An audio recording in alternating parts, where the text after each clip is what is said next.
சொந்தமே எல்லா உயிர்க்கும் அந்தமே.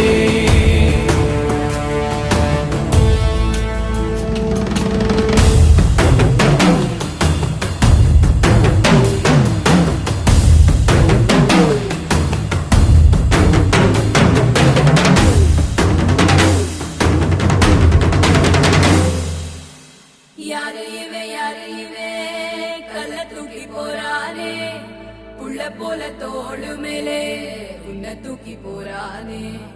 கண்ணு ரெண்டு போதல, கையை கால ஓடல, தங்கையத்தான் தேடிக்கிட்டு தன்னை தானே சுமந்துக்கிட்டு லிங்கம் நடந்து போகுதே.